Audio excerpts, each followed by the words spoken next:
بسم اللہ الرحمن الرحیم۔ شروع اللہ کے نام سے جو بڑا مہربان اور نہایت رحم فرمانے والا ہے۔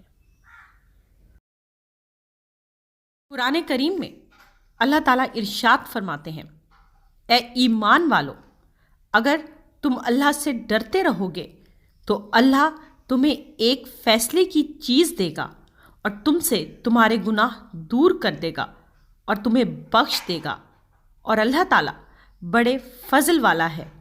سورہ انفال کی اس آیت میں اللہ تعالیٰ کے ارشاد کا منشا یہ ہے کہ اگر تم دنیا میں اللہ سے ڈرتے ہوئے کام کرو اور تمہاری دلی خواہش ہو کہ تم سے کوئی ایسی حرکت نہ ہونے پائے جو رضائے الہی کے خلاف ہو، تو اللہ تعالیٰ تمہارے اندر وہ قوت اور تمیز پیدا کر دے گا جس سے قدم قدم پر تمہیں خود معلوم ہو جائے گا کہ کون سا رویہ صحیح ہے اور کون سا غلط، کس رویے میں اللہ کی رضا ہے اور کس میں اس کی ناراضی۔ زندگی کے ہر موڑ، ہر نشیب و فراز پر تمہاری اندرونی بصیرت تمہیں بتانے لگے گی کہ کدھر قدم اٹھانا چاہیے اور کدھر نہیں اٹھانا چاہیے، کون سی راہ حق ہے اور اللہ کی طرف جاتی ہے اور کون سی راہ باطل ہے اور شیطان سے ملاتی ہے۔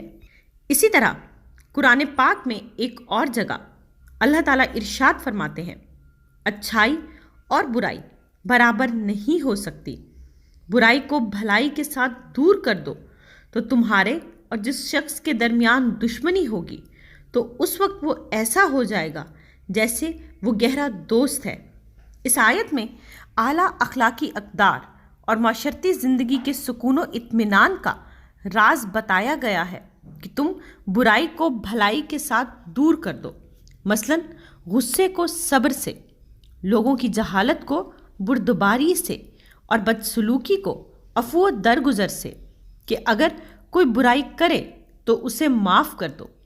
حضرت عبداللہ بن عبید رضی اللہ تعالیٰ عنہ فرماتے ہیں، جب غزوہ احد میں رسول کریم صلی اللہ علیہ وآلہ وسلم کے سامنے والے مبارک دانت شہید ہوئے اور روشن چہرہ لہو لہان ہو گیا تو ان کے خلاف بد دعا کی عرض کی گئی، لیکن آپ صلی اللہ علیہ وآلہ وسلم نے فرمایا، بے شک اللہ تعالیٰ نے مجھے تانے دینے والا اور لعنت کرنے والا بنا کر نہیں بھیجا، بلکہ مجھے دعوت دینے اور رحمت فرمانے والا بنا کر بھیجا ہے۔ پھر آپ صلی اللہ علیہ وآلہ وسلم نے دعا کی، اے اللہ میری قوم کو ہدایت دے کیونکہ وہ مجھے جانتے نہیں۔ ایک مرتبہ آپ صلی اللہ علیہ وآلہ وسلم کے اوپر ایک نجرانی چادر تھی جس کے کنارے موٹے تھے کہ ایک عربی نے بطور امداد مال مانگنے کے لیے چادر مبارک پکڑ کر بڑے زور سے کھینچی، یہاں تک کہ مبارک کندھے پر رگڑ کا نشان بن گیا۔ ساتھ ہی عربی نے بڑے سخت جملے بھی کہے۔ سید العالمین صلی اللہ علیہ وآلہ وسلم خاموش رہے اور صرف اتنا فرمایا کہ مال تو اللہ کا ہی ہے اور میں تو اس کا بندہ ہوں۔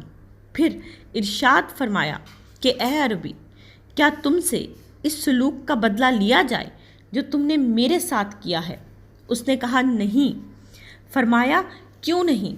عربی نے جواب دیا، کیونکہ آپ کی یہ عادت کریمہ ہی نہیں کہ آپ برائی کا بدلہ برائی سے دیں۔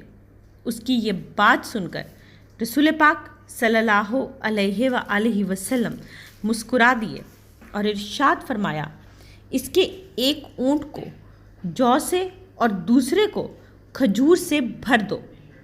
تکلیف پر صبر، جہالت پر حلم اور بدسلوکی پر عفو و درگزر بہت عظیم عمل ہے۔ حتیٰ کہ ایک آیت میں اللہ تعالیٰ فرماتے ہیں کہ یہ دولت صبر کرنے والوں کو ہی ملتی ہے اور یہ دولت بڑے نصیب والے کو ہی ملتی ہے۔ خوش اخلاقی بہت بڑی نعمت ہے۔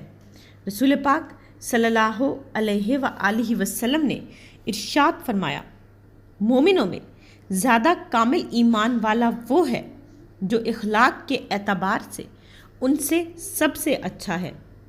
ایک مسلمان ہونے کے ناطے ہمیں اس دنیا میں رہتے ہوئے ہر وقت اللہ تعالیٰ سے ڈرنا چاہیے اور کسی بھی کام کو کرتے ہوئے پہلے یہ سوچنا چاہیے کہ کیا یہ کام اللہ کے حکم اور اس کی رضا کے مطابق ہے یا نہیں ہے۔